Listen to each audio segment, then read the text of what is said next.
Umat yang berada di rumah masing-masing harap bisa mempersiapkan diri karena puja bakti sebentar lagi akan segera kita mulai.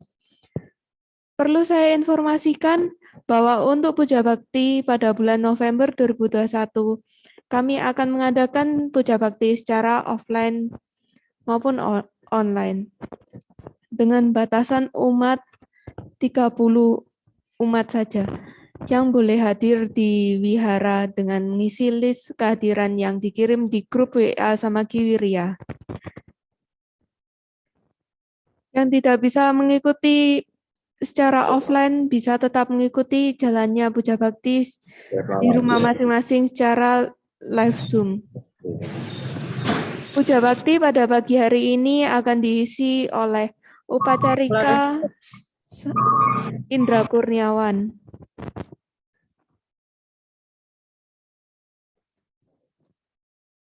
Pemimpin puja bakti dipersilakan untuk menyalakan dupa dan lilin terlebih dahulu, dan para hadirin dipersilakan untuk menyanyikan lagu Kami Memuja. Dilanjutkan dengan pembacaan nama Karapata dan puja kata, dipimpin oleh pemimpin puja bakti.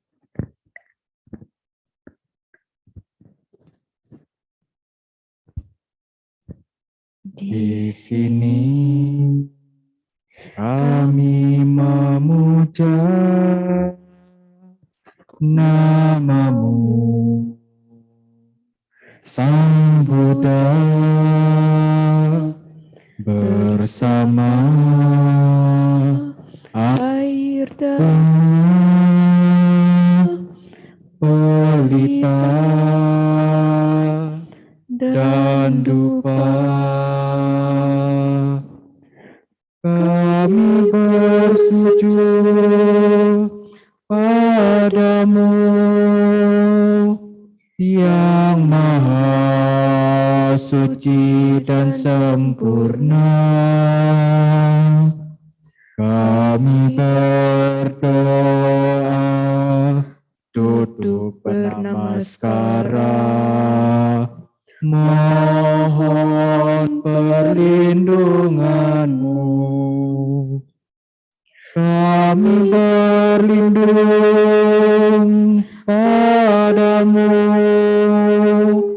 yang maha suci dan sempurna. Kami memuja, duduk bernamaskara, terpujilah namamu, terpujilah Sang Buddha.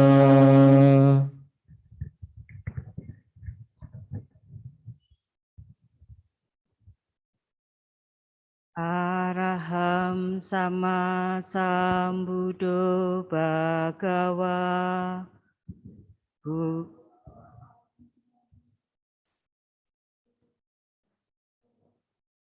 Budang bhagawantang abhiwademi.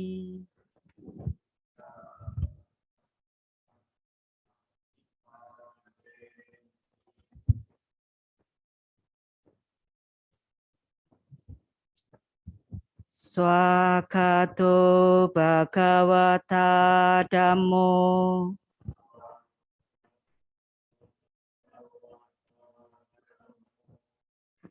Dhammang namasami.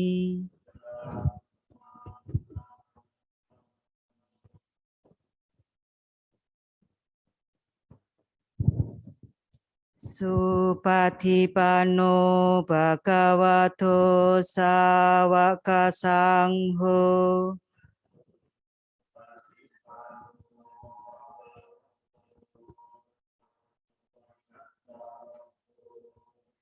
Sanghang namami.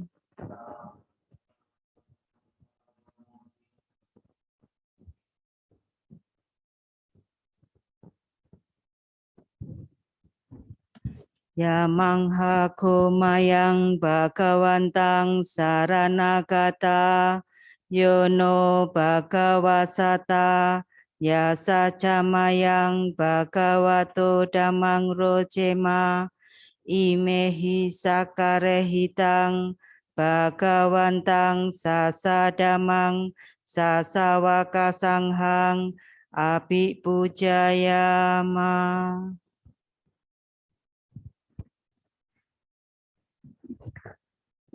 Pembacaan Parita, Wandana, Tisarana, Pancasila, Buddha Nusanti, Dhamma Nusanti, Sangha Nusanti, Saca Kiryagata, dan Bojangga Parita dipimpin oleh pemimpin Puja Bakti. Bagi Bapak Ibu yang berada di rumah masing-masing bisa mengikuti. Handamayang Buddhasa Bhagavato Pubagamanakarang Karumase. Namo tassa bhagavato arahato sama sambuddhassa. Namo tassa bhagavato arahato sama sambuddhassa. Namo tassa bhagavato arahato sama sambuddhassa.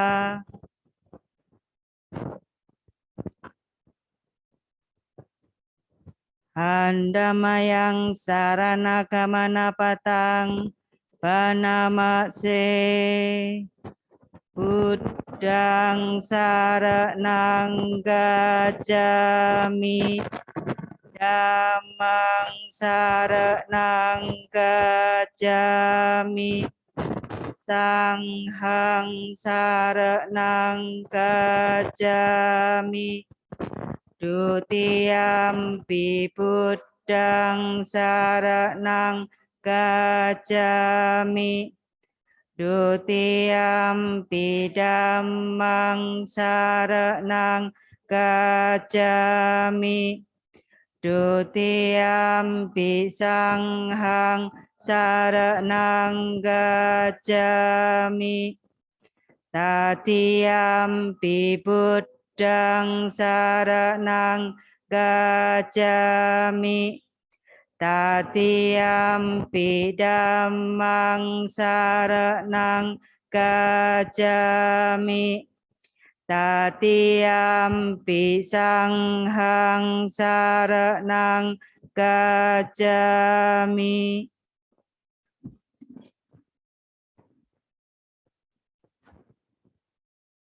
Handamayang Pancasika pada batang banamase. Panatipata Weramani Sikkhapadang samadhyami. Adinadana Weramani Sikkhapadang samadhyami. Kamesu micacara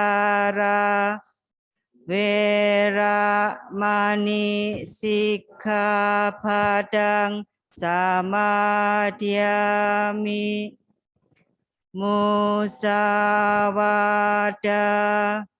Weramani Sikkhapadang samadhyami.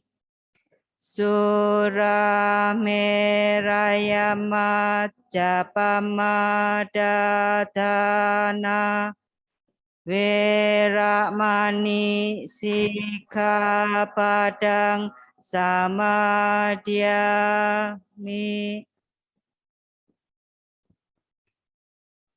Handamayang Buddha Nusatinayang karomase. Iti piso bhagawa araham sama sambuddho Wicacara nasampano sugato lokawidu anutaro purisa dhammasarati sata dewa manusanang Buddho Bhagavati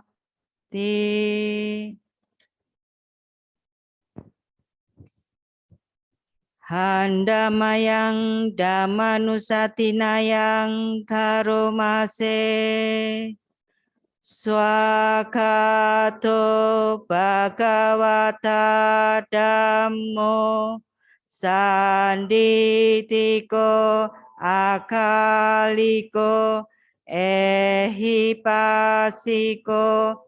Opanayiko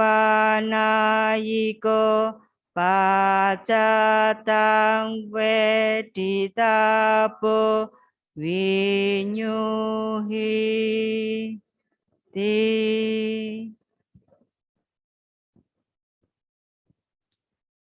Handamayang Sanghanusatinayang Karomase Supatipanno Bhagavato Sawakasangho Ujupatipanno Bhagavato Sawakasangho Nyayapatipanno Bhagavato Sawakasangho Samicipatipanno Bhagavato Sawakasangho Yadidang Cathari Purisa Yugani Atta Purisa Pugala Esa Bhagavato Sawakasangho Ahuneyo Pahuneyo Dakineyo Anjali Karaniyo Anutarang Punyaketang Lokasati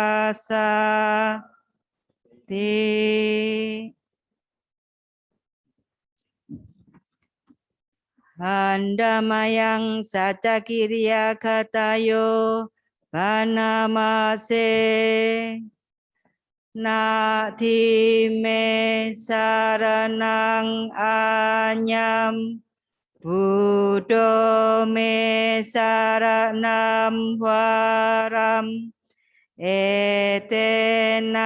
saca wacena soti te hotu sabada nati me saranang anyam Dhammo me saranam waram etena saca wacena soti te hotu sabada nati me saranang anyam Sangho me saranam waram etena saca wacena soti te hotu sabada.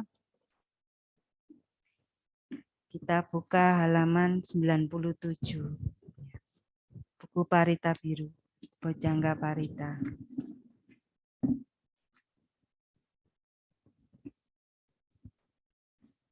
Handamayang Bojangga Paritang Panamase Bojanggo Sati Sangkato Dhamanang wicayo tata Wiriyam piti pasadi Bojangga catata pare Sama dupe kabojangga Satete sabadasina Munina samada kata Bhavita bahuli kata Samvatanti apinyaya Nibanaya Jabodia Etena saja wajena Soti te hotu sabada Ekasming samaye nato Mogalananca kasapang Kilane dukite diswa Bojangge sata desayi Te catang abinanditwa Roga mucing suktang kane Etena saca wacena Soti te hotu sabada Ekada damarajapi Kelanye napipilito Junda terenataneva Bana petwa nasadarang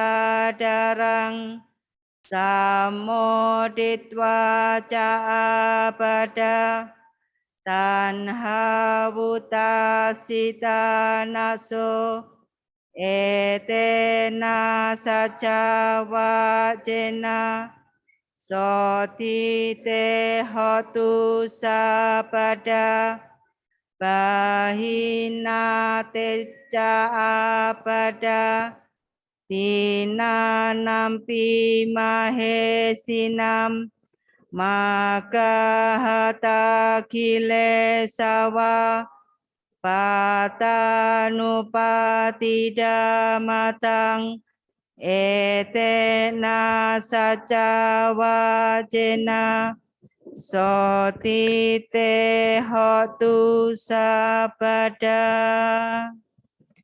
Selanjutnya kita akan berlatih meditasi yang akan dipimpin langsung oleh pemimpin Puja Bakti.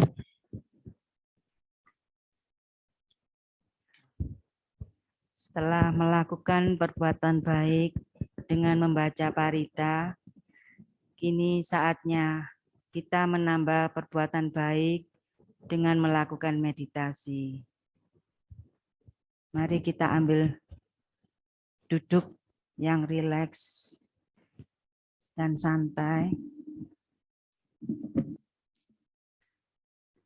Sambil kita pancarkan cinta kasih yang ada di dalam diri kita kepada semua makhluk, baik yang tampak maupun yang tidak tampak, baik yang berada di sini maupun yang berada di luar. Mari kita ucapkan, semoga aku berbahagia. Semoga aku berbahagia. Semoga aku berbahagia. Semoga semua makhluk hidup berbahagia. Meditasi kita mulai.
Sabe sata Bhavantu Sukidata.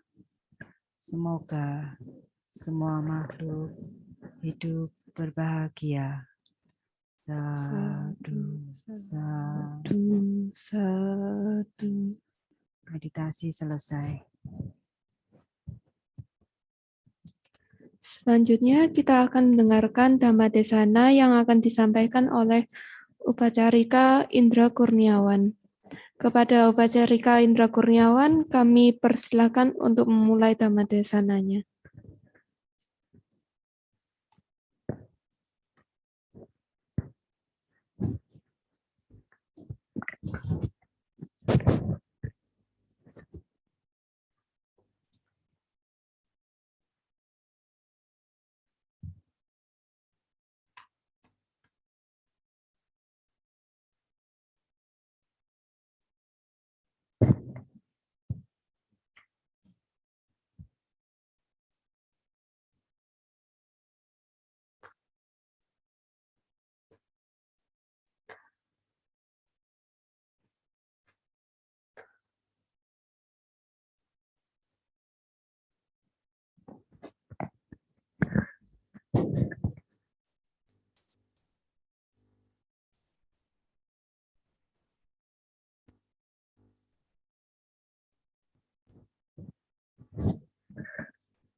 Ya, sebelum kita masuk ke pembahasan riwayat Buddha Gautama bagian akhir, silakan para umat yang berada di rumah, baik yang berada di wihara untuk bersikap anjali.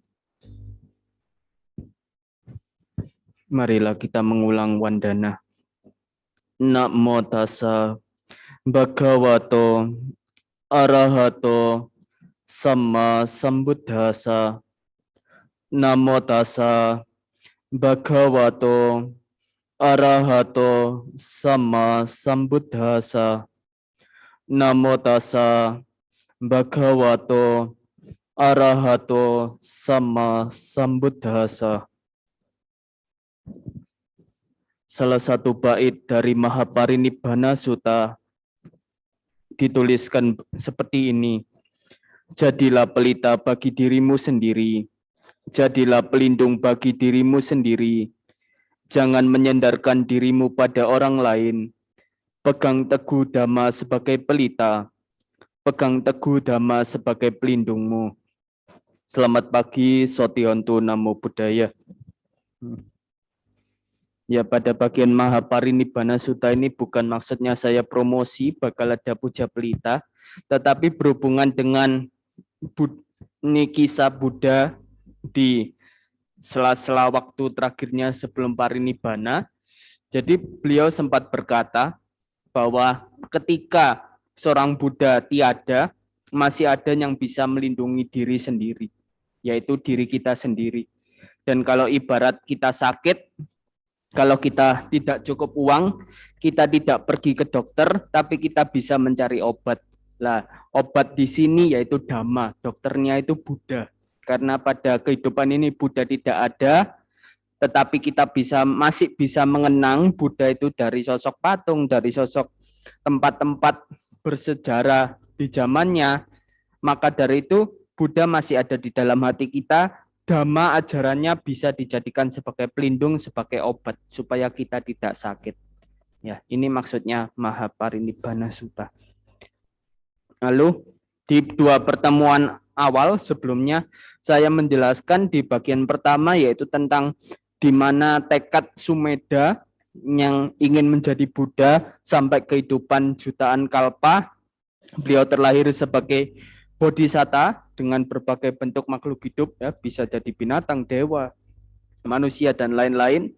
Lalu sampai pada satu ketika di zaman Pangeran Siddhartha lahir, pada akhirnya beliau berjuang juga sampai usia 16 tahun beliau berumah tangga. Sekitar 13 tahun beliau hidup dalam kebahagiaan, kesenangan hidup rumah tangga, sampai pada akhirnya beliau melihat 4 peristiwa. Setelah 4 peristiwa itu dilihat, beliau menjadi bertekad ya, bersamwega, bahwa beliau harus menemukan obat dari sakit, dari tua, sakit, dan mati. Hah?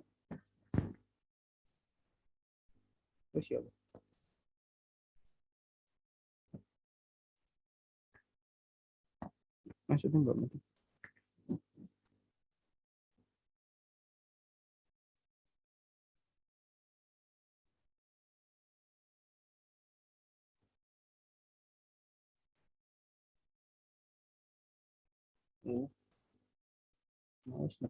Wes. Ya, jadi di gambar yang ini beliau sebenarnya ingin melihat anaknya untuk pertama kali, tetapi kondisinya ditutupi oleh tangan putri ya saudara, sehingga beliau berpikir setelah menjadi pertapa dan menemukan obatnya, beliau akan kembali untuk melihat anaknya. Setelah berjuang sekitar 6 tahun menyiksa diri dan tersadarkan kembali, beliau berhasil mencapai pencerahan sempurna menjadi Buddha. Dan selama mulai dari usia 35 sampai 80 tahun, sekitar 45 tahun, beliau setiap harinya melakukan kegiatan rutinitas membabarkan dhamma kepada siapapun yang matanya belum tertutup debu. Jadi tidak mengenal kasta ya di depan Buddha, siapapun walaupun seorang pelacur, seorang miskin, seorang kaya, semua yang mau bisa diajarkan dhamma dan mencapai tingkat kesucian.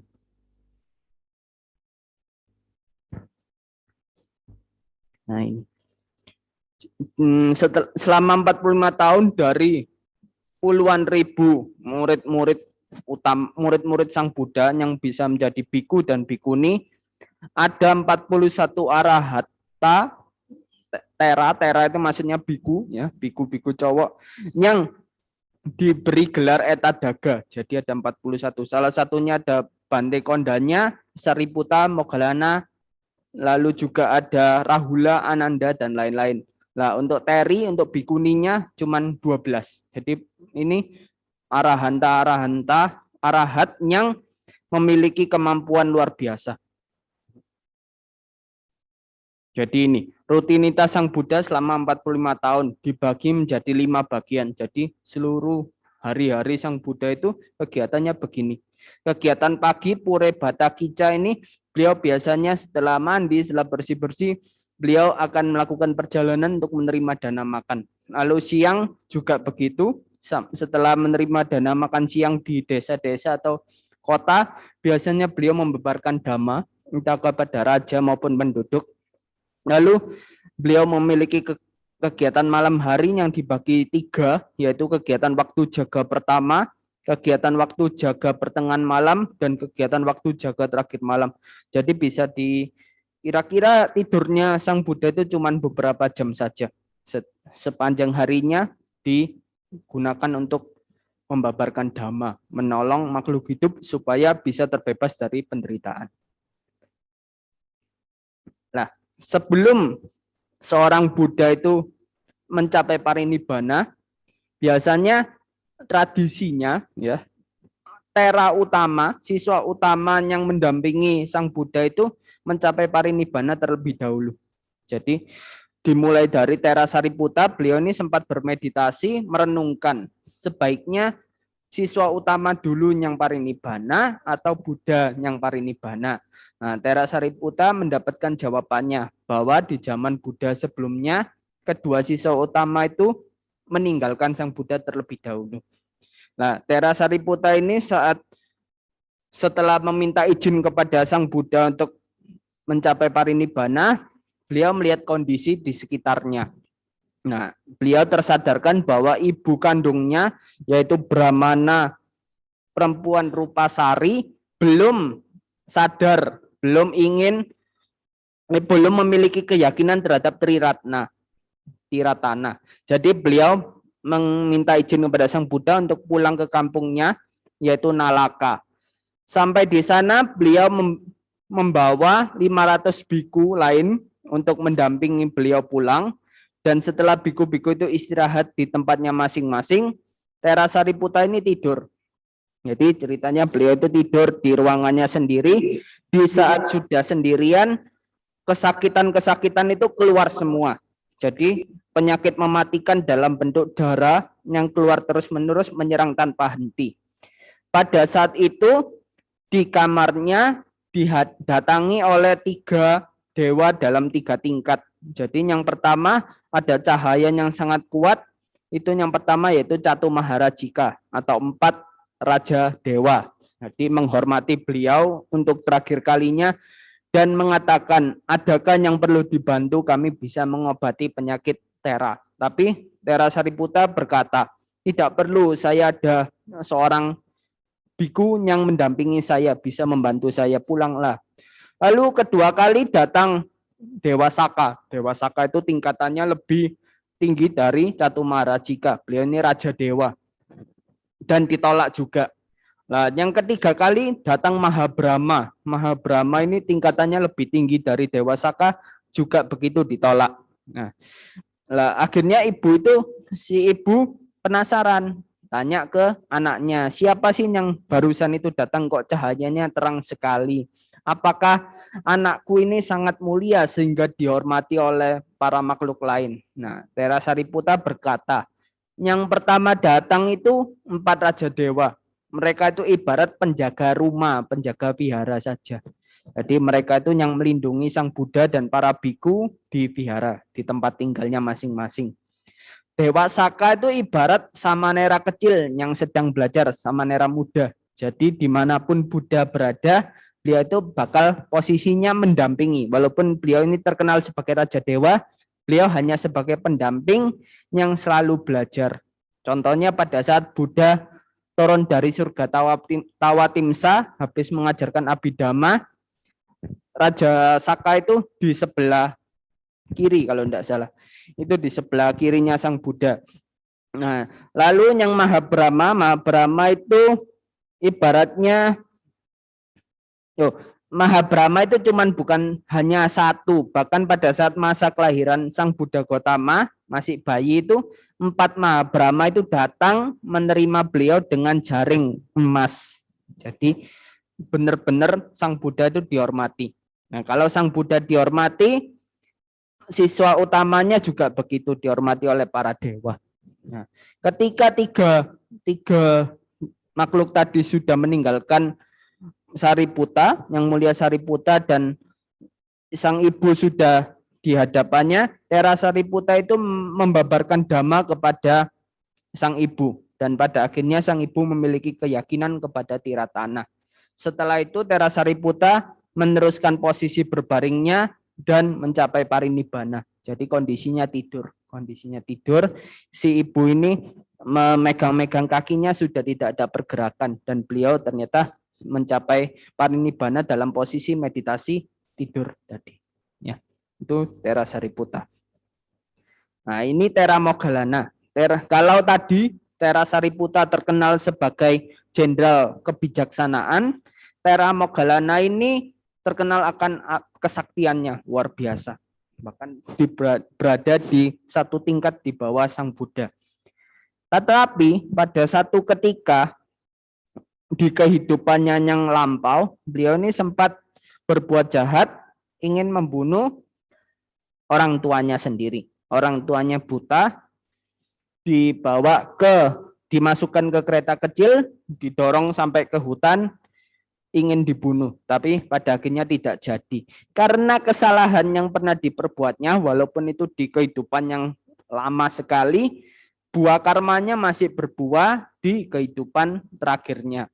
Dan pada suatu ketika, karena Tera Moggallana ini sakti, beliau sering bolak-balik neraka, bolak-balik surga, alam dewa, dan di dunia itu, di Jambudvipa itu, beliau sering bercerita macam-macam, menyadarkan banyak penganut sesat, dan bagi yang tidak sesat biasanya bisa mencapai kesucian. Lah, sisa-sisa pertapaan yang tidak baik ini benci sama Tera Moggallana, menyewa beberapa pembunuh untuk membunuh Tera Moggallana. Nah, pada saat pertama kali dicari, Tera Moggallana ini masih memiliki kesaktian. Beliau terbang, jadi para pembunuh nggak bisa mencari. Kedua kali dicari di dalam hutan, kesaktiannya ini hilang. Jadi beliau tidak bisa terbang sehingga dipukuli sama pembunuh-pembunuh ini sampai tulangnya itu remuk. Katanya di buku begitu, sampai tulangnya remuk. Dan beliau ini akhirnya tewas. Tetapi karena kesaktiannya tiba-tiba kembali lagi, beliau bisa menyatukan tubuh-tubuh yang sudah patah itu dan menghadap Sang Buddha untuk terakhir kalinya. Memohon kepada Sang Buddha untuk mencapai parinibbana. Pada akhirnya setelah beberapa hari setelah Sariputta, yang mulia Sariputta parinibbana, Tera Moggallana ini duduk di atas bukit, di satu bukit beliau bermeditasi dan akhirnya mencapai padamnya kehidupan, yaitu parinibbana tadi. Jadi setelah kedua Tera ini parinibbana, beberapa bulan kemudian baru Sang Buddha mencapai parinibbananya di bulan Waisakha. Makanya itu bulan Waisak meringati 3 kejadian, salah satunya di mana Buddha mencapai parinibbana. Nah ini 3 bulan sebelum memasuki bulan Waisakha tahun 543 sebelum era umum, beberapa bulan setelah Sariputta dan Moggallana mencapai parinibbana, Sang Buddha ini mengumpulkan dana makanan di kota Wesali untuk terakhir kalinya. Jadi beliau setelah mengumpulkan dana makan, setelah makanan selesai, beliau ini menoleh ke kota Wesali dari kejauhan dan berkata kepada Bante Ananda, inilah terakhir kali aku memandang kota Wesali ini. Ayo kita berpindah ke tempat yang lain, ke kota yang lain.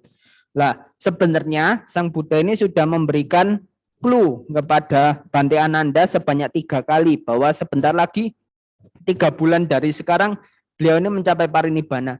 Sudah disampaikan 3 kali, Bante Ananda ini enggak ngerti-ngerti. Jadi pada akhirnya Bante Ananda disuruh pekerjaan yang lain. Ya. Sampai suatu ketika, nah minggu lalu kita dengan Pak Ongko kan belajar tentang Bodhipakya Dhamma bagian 2. Nah, di sini di Balerung Puncak sebelum mencapai parinibbana, 3 bulan sebelum mencapai parinibbana, Sang Buddha membabarkan Bodhipakya Dhamma kepada seluruh bhikkhu yang hadir. Nah, dan juga beliau menambahkan 2 bait syair tentang yang artinya tentang beliau akan mencapai parinibbana. Ini syair pertama dalam bahasa Pali, Handadani Bhikkhave. Nah, ini maksudnya kalau ada Bhikkhave ini biasanya ada kumpulan bhikkhu yang sedang berkumpul di satu aula. Jadi ditujukan kepada para bhikkhu itu. Amantayami wo wayadama sangkara apamadena sampadeta. Ini kan sering kita dengar ajaran terakhir Sang Buddha, tapi ini versi lengkapnya. Nacirang tata gata sa parinibbanang bawisati. Ito tinang masanang acayena tata gato parinibbayisati, yang artinya saat ini para bhikkhu saya menyatakan kepada kalian semua hal yang terbentuk atau biasa kita seringnya terkondisi ya pasti akan hancur. Jadi entah itu seorang Buddha, entah itu apapun yang ada di dunia ini tidak bisa menghindari tua, sakit dan juga meninggal. Bedanya kalau manusia meninggal karena masih ada karma, lahir di 31 alam kehidupan. Kalau Buddha jadi masuk ke nibbana. Nibbana itu tidak berbentuk ya. Berusaha dengan tekun, mangkanya tata gata tak lama lagi akan terjadi. 3 bulan sejak saat ini tata gata akan capai parinibbana. Jadi seorang Buddha itu bisa meramalkan kapan beliau mencapai parinibbana. Lalu syair kedua, paripako wayom mayang paritang mama jiwitang pahaya wo gami sami katang me sarana matano apa mata satimanto susila hota bikawo susamahitaka ta sangkapa sacita manurakata yo imasming damawinaye apamato wihasati pahaya jati sangsarang duka santang karisati. Jadi anggapannya karena beliau ini sudah umurnya 80 pada saat itu, telah lanjut usiaku, hidupku hanya tersisa sedikit. Beliau ini mengingatkan bahwa ketika beliau sudah tiada, yang bisa menjadi naungan bagi diri sendiri adalah diri Anda masing-masing. Seperti Buddha berkata, aku telah menjadikan diriku sebagai pernaunganku sendiri. Mengingatkan para biku untuk berusahalah dengan tekun dan dengan perhatian penuh. Karena beliau melihat dalam mata batinnya masih ada biku-biku itu yang belum sampai arahat, masih berlatih. Jadi pada saat beliau nanti parinibbana, bakal ada biku-biku yang hatinya masih gundah, tidak bisa menerima Buddha itu meninggalkan mereka. Bersikaplah baik, oh para biku, dengan pikiran yang terpusat penuh, jagalah batin kalian. Barang siapa berusaha dengan tekun dalam ajaran ini,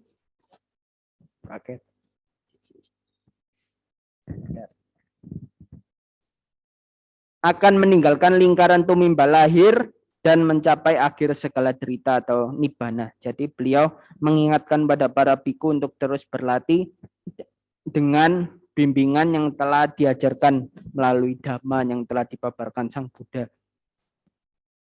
Nah, ini menatap Vesali terakhir kali seperti yang tadi saya sudah katakan, akhirnya beliau memutuskan untuk menuju ke Bandagama. Setelah menetap di Bandagama selama waktu yang diinginkan Sang Buddha, beliau menuju ke 4 tempat lainnya sampai pada akhirnya menuju Boganagara. Apa itu Boganagara? Di tempat ini beliau mengajarkan satu ajaran yang bernama 4 sumber acuan utama atau Cataro Mahapadesa. Saya nggak menjelaskan di sini, mungkin nanti ada Bante yang punya topik ini sendiri ya. Lalu di sini setelah dari Boganagara tadi beliau mencapai tempat di mana bernama Pawa. Ya. Sang Buddha tinggal di hutan mangga milik Cunda Kamaraputa atau diartikan sebagai putra pandai besi. Nah, di sini beliau memakan makanan terakhir, hidangan terakhir yang disajikan kepada Sang Buddha. Makanan ini khusus karena tidak ada yang bisa memakan selain seorang Buddha. Namanya Sukara Madhawa. Sampai sekarang para ahli tidak ada yang bisa menafsirkan Sukara Madhawa ini makanan seperti apa. Kalau secara harafiahnya, Sukara itu daging babi. Madhawa itu diartikan sebagai lunak. Jadi ada yang mengartikan bahwa itu makanan dari daging babi yang lunak, yang tidak terlalu tua, tidak terlalu muda, ya imbang tengah-tengah. Tapi ada juga yang berkata bahwa itu makanan dari olahan beras dengan 5 macam makanan dari daging sapi. Ada juga yang berkata itu jamur, makanan dari jamur kesukaan dari babi. Jadi makanan Sukara Madhawa ini bentuknya seperti apa tidak ada yang tahu secara pasti. Yang pasti makanan ini setelah dimakan tidak akan bisa dihabiskan oleh makhluk lain selain Sang Buddha. Ketika Sang Buddha selesai makan, masih ada sisa dari Sukara Madhawa ini, beliau berkata kepada Cunda, pendamlah sisa makanan Sukara Madhawa ini di dalam lubang dan tutuplah, karena tidak akan ada makhluk lain selain seorang Buddha yang mampu memakan Sukara Madhawa. Dan pada saat beliau selesai makan ini tanpa berkata-kata kepada siapapun yang ada di sana, sebenarnya beliau ini sudah merasakan sakit luar biasa di perut beliau. Tapi beliau menahan sampai beliau melanjutkan perjalanan ke Kusinara. Jadi seorang Buddha ini masih bakal merasakan sakit, bahkan karma buruk yang pernah dilakukan di kehidupan lampau masih dialami. Seperti pada saat beliau kakinya terluka oleh batu yang serpian batu dari batu besar yang dijatuhkan oleh Dewa Datta. Dan ini juga beliau pada saat ini beliau mengalami penderitaan sakit luar biasa. Perjalanan menuju Kusinara. Pada saat beliau berjalan dengan rombongannya menuju Kusinara, beliau itu merasa letih. merasa haus karena ya sudah umur 80 ya, jalan jauh tidak seperti dulu lagi. Beliau beristirahat di bawah sebatang pohon dan meminta Biku Ananda untuk mengambilkan air di aliran air di sekitar tempat itu. Tapi ketika Bante Ananda ingin mengambil air itu, ada rombongan kereta atau pedati itu melewat di air di sekitar jalan itu. Airnya jadi kotor. Biku Ananda nggak berani memberikan air itu karena kotor sekali. Tapi Sang Buddha memohon sampai 3 kali, dan ajaibnya air kotor itu ketika disajikan kepada Buddha bersih, seperti tidak dilewati oleh pedati. Ya, dan akhirnya Sang Buddha meminum dari air tadi. Lalu ketika itu lewat seorang siswa Alaraka Lama bernama Pukusa. Di sini Pukusa ini setelah dibabarkan Dhamma mempersembahkan sepasang jubah berwarna keemasan kepada Sang Buddha dan Biku Ananda. Sebenarnya sepasang jubah ini ingin didanakan kepada Sang Buddha saja. Tapi Sang Buddha melihat Bante Ananda juga pantas untuk diberi. Nah, timbul keanehan pada saat jubah ini dipakai oleh Sang Buddha, warnanya itu redup, padahal warnanya emas. Jadi ada 2 kejadian di mana jubah emas yang dipakai Sang Buddha itu redup, yaitu pada saat Sang Buddha mencapai pencerahan sempurna, setelah mencapai pencerahan sempurna, dan juga saat mau mencapai parinibbana. Jadi warna jubah itu akan redup karena kalah dengan cahaya dari tubuh Sang Buddha. Lalu ini menuju ke Sungai Kakuta, di mana Sang Buddha itu mandi untuk terakhir kalinya dan meminum air sungai tersebut. Sang Buddha meminta Biku Ananda untuk membesarkan hati putra pandai besi atau Cunda. Kenapa kok diminta untuk membesarkan hati? Karena pada saat Cunda memberikan dana makan kepada Buddha itu kan Buddha akhirnya sakit keras. Itu luar biasa, itu bukan sakit perut masuk angin biasa, tapi sampai luka dalam kalau tidak salah ceritanya. Nah itu karena Cunda ini ketakutan, mungkin karena Sang Buddha mengira bakal ada orang yang menyalahkan Cunda karena menyakiti Sang Buddha. Biku Ananda ini diminta untuk menenangkan hati Cunda, mengajarkan bahwa sebenarnya apa yang dilakukan Cunda itu adalah suatu jasa yang baik, yaitu beliau bisa mendanakan makan kepada Sang Buddha sebelum Sang Buddha parinibbana. Ada 2 jasa besar yang baik sekali dalam mendanakan makanan, yaitu ketika Sang Buddha sebelum mencapai pencerahan sempurna, seperti Sujata ya, yang mendanakan 49 gumpalan nasi susu gana, dan juga Cunda ini karma baiknya besar sekali karena mendanakan makanan terakhir bagi Sang Buddha. Jadi setelah diceritakan seperti itu, akhirnya Cunda Kama Raputa ini tenang, ya, nggak sampai ketakutan lagi. Lalu di sini Sang Buddha ini menuju sebuah hutan di mana ada pohon sala kembar, dan secara ajaib pohon sala kembar itu berbunga walaupun belum musimnya. Dan Sang Buddha dalam posisi berbaring seperti yang ada di gambar ini, ditemani oleh para biku yang sangat banyak dan juga dewa dan manusia-manusia yang ingin melihat beliau. Beliau sekali lagi mengajarkan beberapa ajaran terakhir kepada para biku, ya, dalam bentuk beberapa pertanyaan. Jadi Ananda ini berpikir, kalau Sang Buddha telah tiada di dunia ini, bagaimanakah umat-umat yang selama ini datang ke hadapan Sang Buddha untuk bisa mengenang dan menghormati Sang Buddha? Beliau berkata,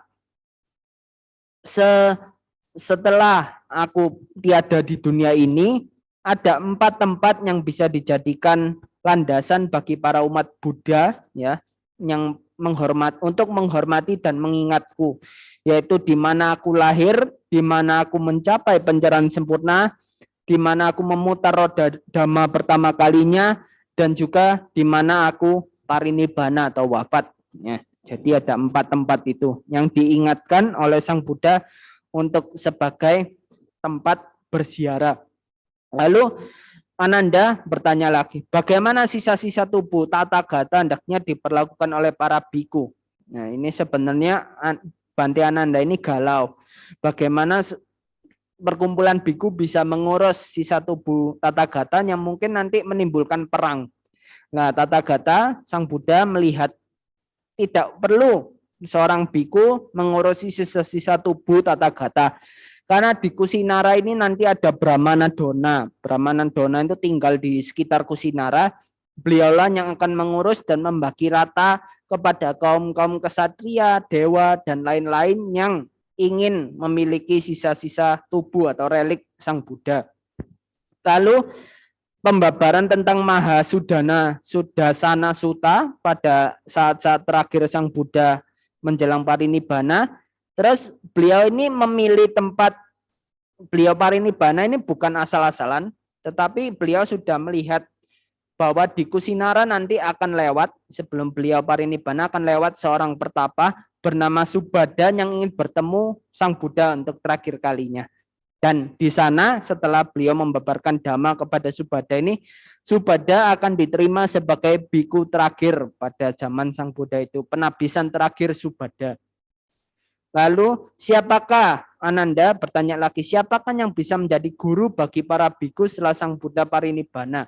Sang Buddha menjawab, Dhamma, ajaranku akan membimbing kalian semua untuk berlatih, dan winaya, aturan-aturan itu akan mengarahkan kalian untuk berbuat yang baik, menghindari yang buruk. Jadi Dhamma dan winaya itu sangat penting bagi seorang biku. Kalau di Mangkadara itu, ke minggu lalu saya bertemu dengan Bante Jayamedo, beliau berkata, mengingatkan kita, seperti yang tadi di awal saya katakan, kalau Anda sakit, Anda perlu ke dokter. Kalau uang Anda tidak cukup untuk ke dokter, belilah obat saja. Kalau Anda masih tidak cukup ya untuk mendapatkan obat, temuilah teman Anda yang bisa mengarahkan Anda ke hal yang baik. Nah, itu perlambangan dari tiratana, yaitu ketika Anda punya masalah, Anda bisa konsultasi ke dokternya, yaitu kepada Buddha. Ketika tidak mampu bertemu seorang Buddha, kita mencari obatnya, yaitu Dhamma tadi. Kalau Dhamma ini juga merasa masih susah diterima, kita bisa mencari Sangga. Ya, Sangga di sini seperti sahabat atau guru kita, di mana bisa mengarahkan kita ke hal yang baik. Maka dari itu keyakinan kita terhadap tiratana itu sungguh penting. Bisa mengarahkan kita ke pencapaian yang lebih tinggi kalau kita mau meyakini dan selalu berbuat baik. Nah, ini gambaran 4 tempat ya. Ailinda sudah sempat ke India ya, sudah mengunjungi semua tempat-tempat ini. Jadi yang pertama ini Taman Lumbini. Jangan dibayangkan seperti di gambar riwayat Buddha ya, sudah beda. Taman Lumbini yang sekarang dilambangkan seperti ini. Lalu yang sebelah sana itu Bodh Gaya, di mana Sang Buddha mencapai pencerahan sempurna. Kalau tidak salah masih ada pohon bodhi yang besar sekali ya di sana. Lalu ini Taman Rusa Isipatana yang digambar di sini. Lalu yang terakhir ini Kusinara. Di sekitar Kusinara nanti juga ada tempat kalau Aikarina pernah memberitahu saya ada tempat kremasi Sang Buddha. Lalu sekali lagi sebelum beliau mencapai parinibbana, beliau mengingatkan satu ajaran yang selalu kita ingat, yaitu handadani bikawe amantayami wo wayadama sangkara apamadena sampadeta. Saat ini para biku, saya nyatakan kepada kalian, semua halnya terbentuk dari perpaduan pasti akan hancur berusaha dengan tekun. Ya, ini terutama sebenarnya ajaran ini ditujukan kepada para biku yang belum mencapai tingkat arahat. Salah satunya Bante Ananda. Sebenarnya Bante Ananda ini pada saat Sang Buddha ini mau parinibbana, karena timbul perasaan seperti sedih mungkin karena bakal berpisah dengan gurunya, Biku Ananda ini sempat menyingkir dari rombongan para biku, dan Sang Buddha meminta seorang biku untuk memanggil kembali Bhante Ananda. Dan pada akhirnya setelah timbul tanya jawab itu, Sang Buddha mengingatkan sekali lagi bahwa para biku saat ini harus berusaha dengan tekun, karena segala sesuatu itu tidak ada yang kekal. Dan setelah beliau wafat, beliau parinibbana pada akhirnya di salah satu kongres persamuan Sangha pertama kali di dunia, nanti pada akhirnya Bhante Ananda itu bisa mencapai arahat, tingkat kesucian arahat. Ya, jadi ini sebagai penutup di mana saya membabarkan riwayat Buddha selama 3 bagian, ya, yang kali ini tidak terlalu panjang, tapi saya ingatkan sekali lagi, ketika Sang Buddha sudah tidak ada di dunia ini, kita masih bisa mengingat segala hal yang ada di dalam diri Sang Buddha, baik dari rupang, baik dari stupa dan relik. Apa yang dibuat oleh kaum Yunani, yaitu menghasilkan patung seperti ini, ya, yang ditiru oleh pengrajin-pengrajin itu sebagai simbol. Kita bisa melihat sosok Sang Buddha. Apakah persis seperti yang digambarkan oleh pengrajin? Mungkin belum tentu. Tapi kita bisa melihat di sana Sang Buddha duduk dengan tenang, matanya dipejamkan, lalu kondisi meditasi itu sebenarnya sebagai pengingat. Bukan berarti kita di depan patung Sang Buddha itu minta sesuatu, enggak. Tapi kita mengingat kebaikan Sang Buddha. Lalu mungkin ada bunga teratai, itu juga simbol bahwa bunga itu bisa layu, bisa mati, bisa rontok. Nah, itu menunjukkan tadi Wayadhamma Sangkara itu. Dan karena bunga pun bisa seperti itu, kita yang menghormati Sang Buddha pun juga harus berlatih, karena kita juga mengalami sakit tua, sakit dan mati.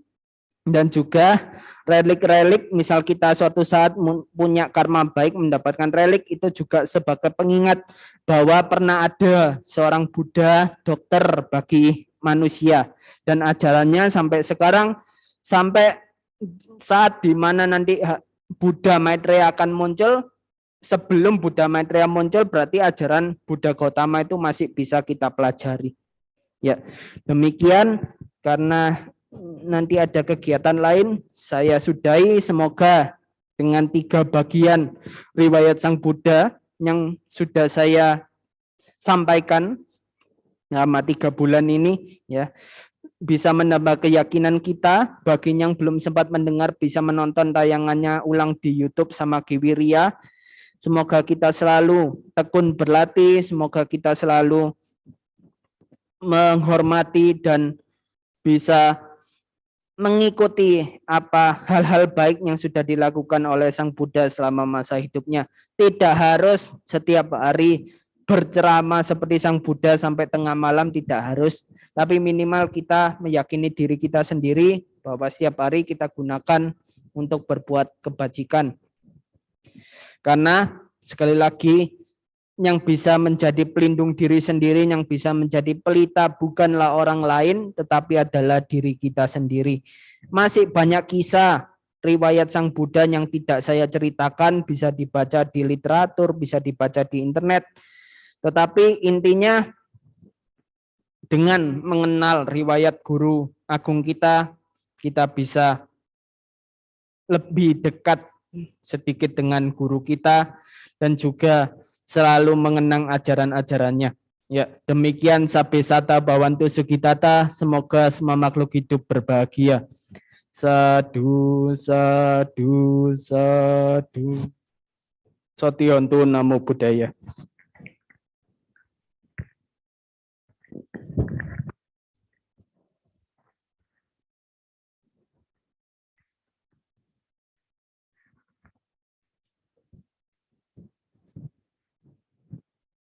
Anumodana kepada Upacarika Indra Kurniawan atas Dhamma Desana yang telah disampaikan. Selanjutnya, info sama Giwirya. Untuk minggu depan, Puja Bakti akan diisi oleh Atasilani, Lalu para umat yang berada di rumah masing-masing bisa menambah kebajikan melalui dana paramita yang bisa ditransfer ke rekening BCA atas nama Yayasan Samagi Wirya. Untuk keterangannya bisa dilihat di tayangan YouTube atau Zoom yang sedang berlangsung. Bagi yang sedang berada di wihara, bisa berdana melalui kotak dana yang telah disediakan. Info untuk tanggal 25 Desember sampai 26 Desember kami akan mengadakan puja pelita bagi para umat yang ingin mendaftarkan sanak keluarga dan leluhurnya untuk dipasangkan pelita bisa menghubungi WhatsApp Yayasan Samagi Wirya atau Saudara Indra Kurniawan.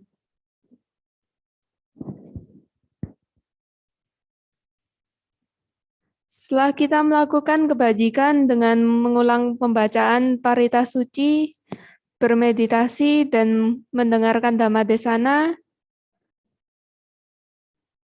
mari kita menyanyikan lagu himne Samagi Wirya yang dipandu oleh Saudara Jason. Pada Saudara Jason, persilakan. Mari teman-teman kita menyanyikan lagu himne dari Samagi Wirya yang merupakan ciptaan dari almarhum Bapak Gabriel Mado. Ya. 1, 2, 3. Bersatu sehati kita melangkah, dibimbing oleh Dharma Sang Buddha. Terdengar alunan parita suci, inilah tekadku tulus dan murni. Di bawah Yayasan Samagi Wirya tercipta semangat persatuan, bersujud berbakti dengan gembira, luhurkan namanya sepanjang masa. Hanya padamu Buddha kami sujud memuja, jadikan kami rukun dan bahagia. Hanya dalam Dhamma-Mu tersampailah tujuan. Yayasan Samagi Wirya tetap jaya. Singkirkan rintangan di jalan kami menuju bahagia sejati.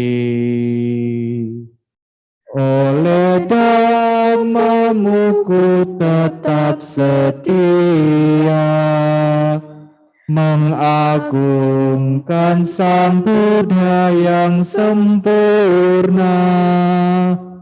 Hanya padamu Buddha kami sujud memuja, jadikan kami rukun dan bahagia. Hanya dalam Dhamma-Mu tersampailah tujuan. Yayasan Samagi Wirya tetap jaya. Yayasan Samagi Wirya tetap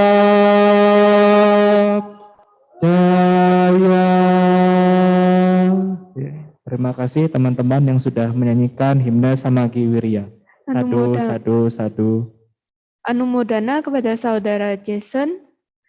Selanjutnya Marilah kita melimpahkan jasa kepada sanak saudara leluhur yang telah mendahului melalui pembacaan Parita Patidana yang akan dipimpin oleh pemimpin Puja Bakti.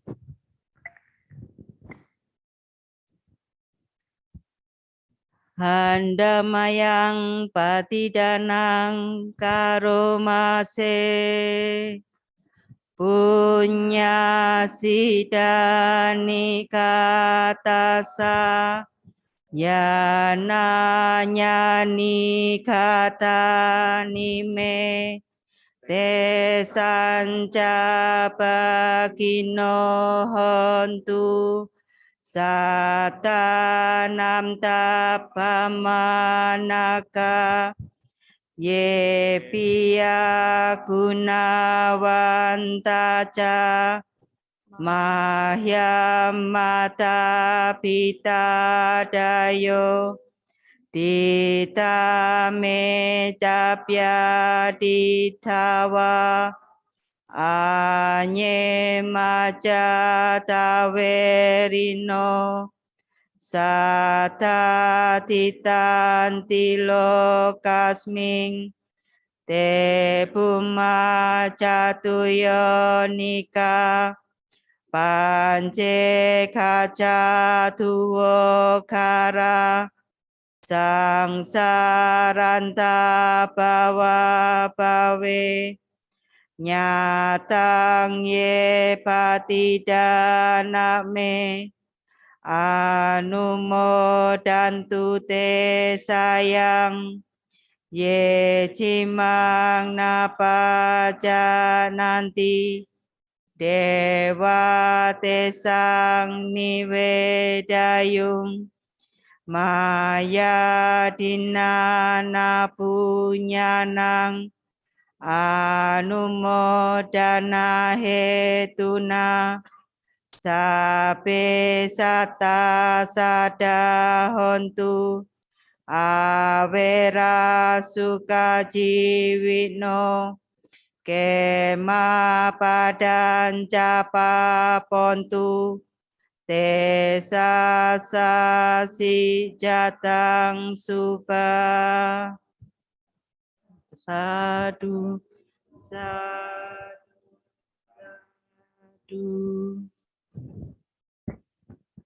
Mari setelah Untuk menutup puja bakti pada pagi hari ini, kembali kita akan membacakan nama Karapata yang akan dipimpin oleh pemimpin puja bakti.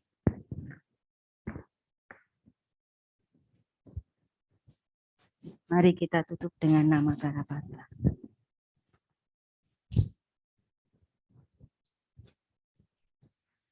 Araham sama sambuddho bhagawa.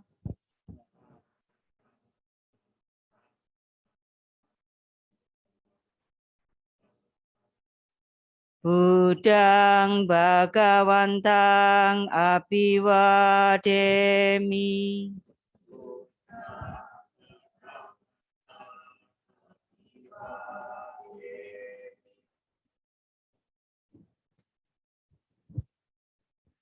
Swakato bhagavata dhammo.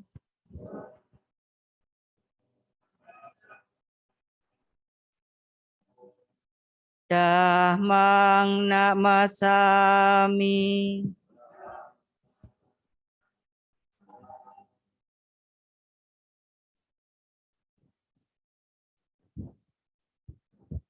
Supatipanno bhagavato sawaka sangho.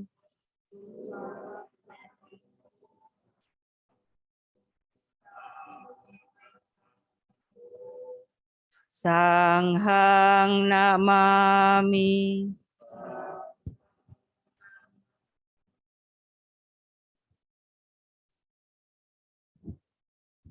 Mari kita ucapkan bersama-sama. Sabe sata bawantu sukitata. Semoga semua makhluk hidup berbahagia. Sadu, Sadu, sadu, sadu. sadu. Demikianlah puja bakti pada pagi hari ini telah selesai. Tetap jaga kesehatan sehingga kita bisa mengikuti puja bakti selanjutnya baik online maupun offline. Akhir kata, terimalah salam Dhamma, Soti Hontu, Namo Buddhaya. Namo Buddhaya.